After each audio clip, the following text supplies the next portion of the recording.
introduce yourself, please? I'm Wes Patton. Okay, and Wes, what is your claim to fame? Well, I'm not sure there is a claim to fame, but I've been in the sheep industry, the livestock industry, my whole life. And right now I raise Dorper sheep and Dexter cattle up near Orland, California, 20 miles west of Chico. Okay, that's a little ways up, isn't it? About 100 miles from here, yes. Yeah, well, for San Diegans, that's a little ways up. But it's really not very far up in terms of California. We're a big state, and we have quite a bit of sheep country all up down the north and south of the state, do we not? Definitely do, and California ranks second in the nation as far as total number of sheep are concerned. And if you talk to somebody from out of state, they think we're all palm trees and freeways, and how could you ever have room for sheep? But we do, and it's been a big industry for many, many years. I belong to the California Wool Growers Association, and the Wool Growers Association was established in 1860, and they got together in San Francisco to hire a ship to take their wool around the Horn to Boston, because that's where wool manufacturing was done at the time, and you couldn't go across country at that time with a load of wool. And so the industry has been here for a long, long period of time, and it's always ranked high as far as the total numbers are concerned. And there's quite a bit of diversity as far as the sheep industry in California is concerned too. We have the large commercial flocks of fine wool kind of sheep that are crossed with black-faced rams to produce a high-quality market lamb to go to the meat market. Yet those females will produce a really high-quality clip of wool that can be made into all kinds of apparel.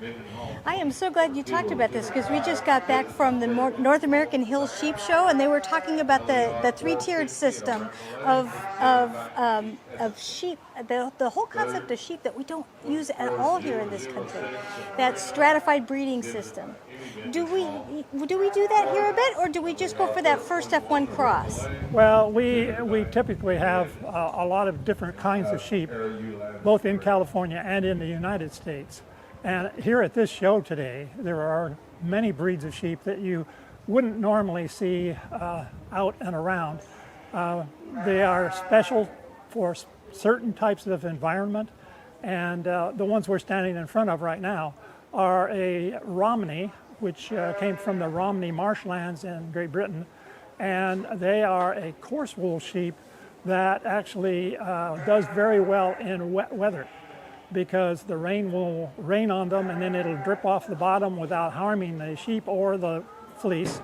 And they don't do very well here in the Sacramento Valley because they're not as heat tolerant as some of the other breeds that we see. But they might do really well in the San Francisco region, correct? Where it's a little damp.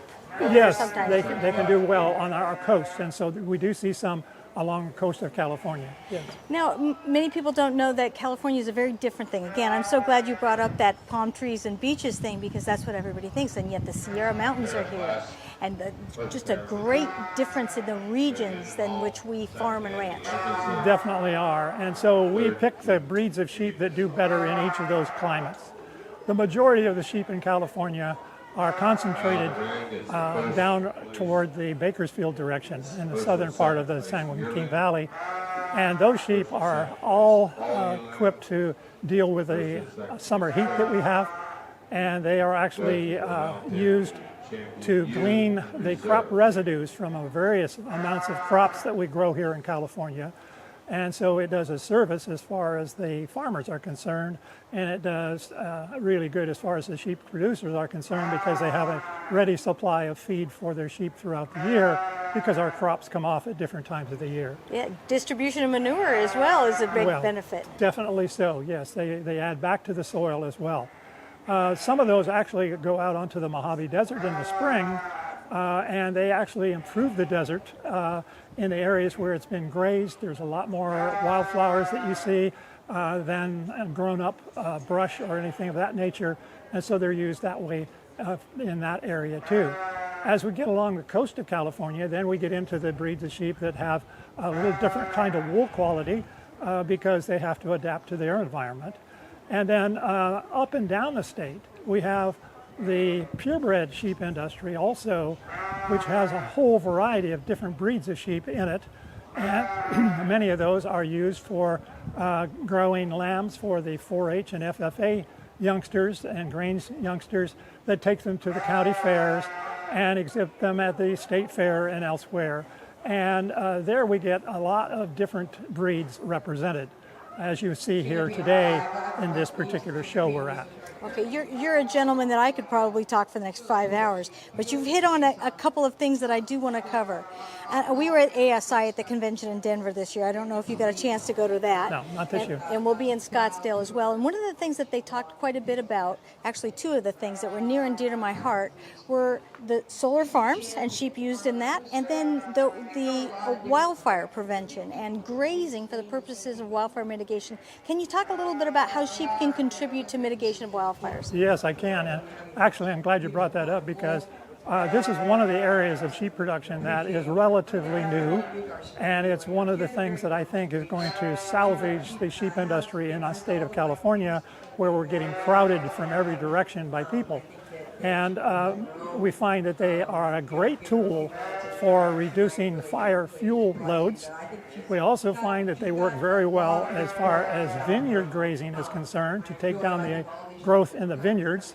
And they are also being used in solar farms to cut down on the use of fossil fuels and chemicals there in order to keep the growth down. Yeah, why not? You put a sheep out there, and as long as it doesn't harm the solar field, you get a huge benefit naturally with something that sequesters carbon. That just seems to be a win-win to me. It is a win-win, and it's really interesting that a lot of the producers in the state were a little nervous about that to begin with. Well, that's maybe not really sheep producing, but there are a lot of them now that are converting over to doing that.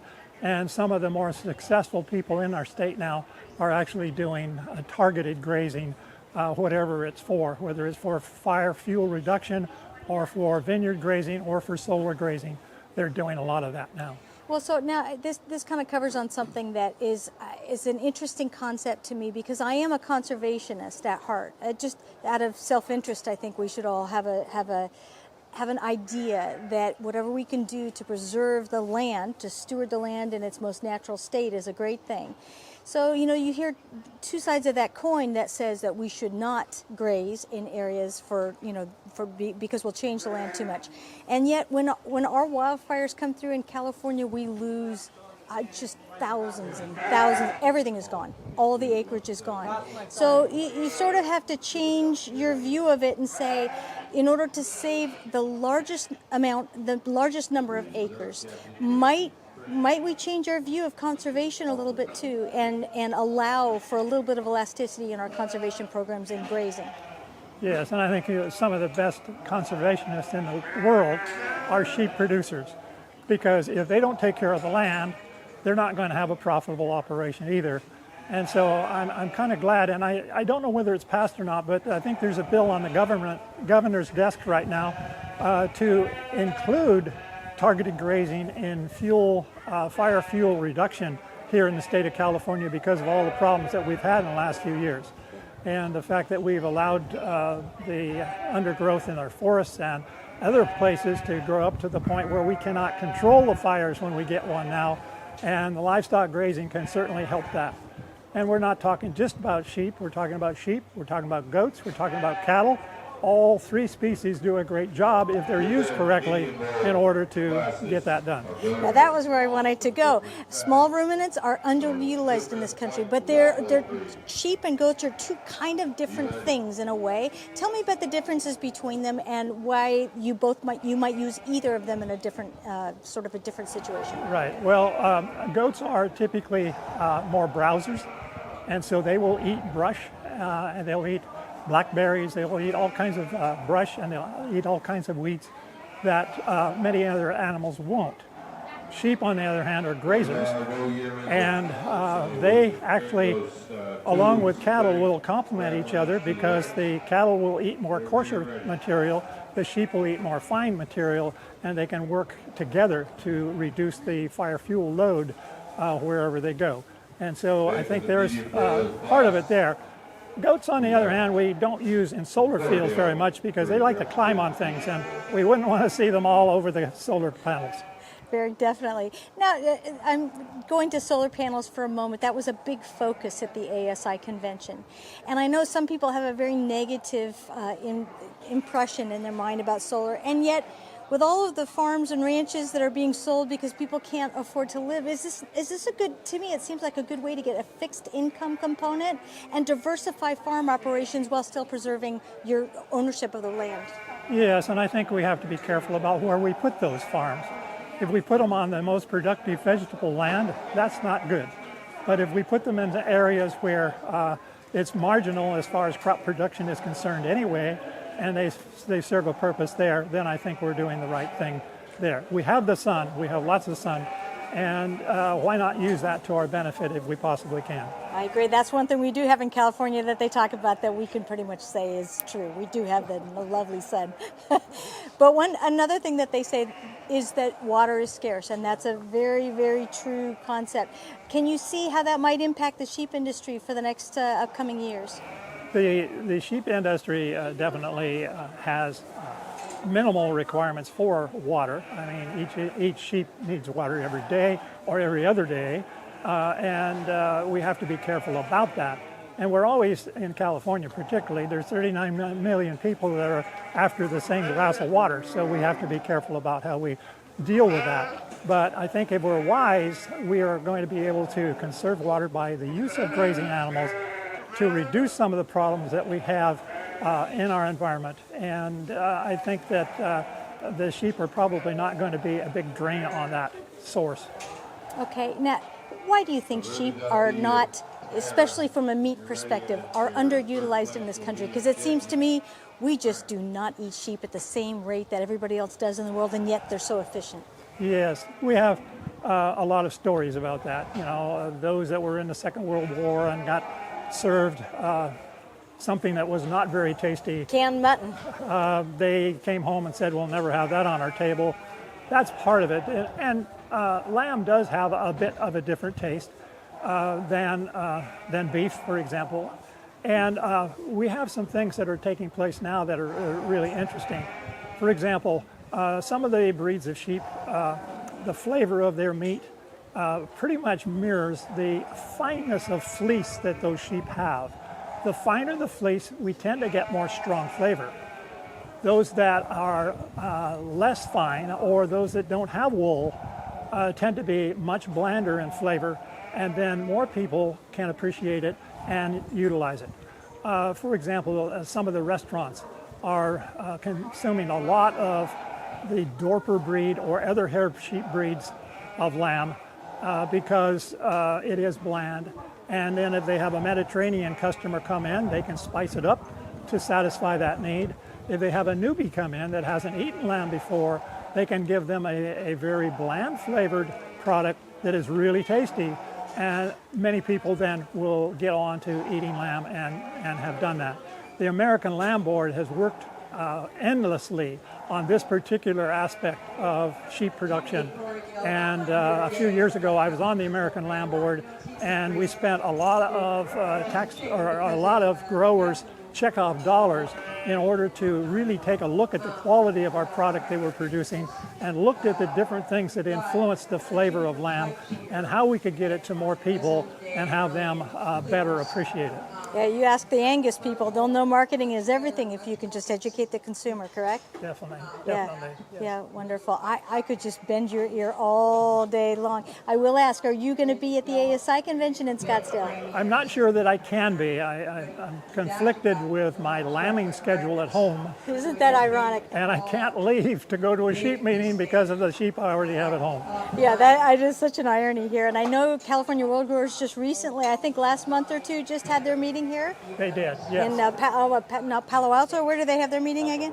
Paso Robles. At Paso Robles, yes, I was there, and I've been on the board of the California World Growers Association for many years, and it's a wonderful group of people, and they are really faced with some difficult things coming up right now, and one of them is the overtime law that has been passed here in California as far as their herders are concerned.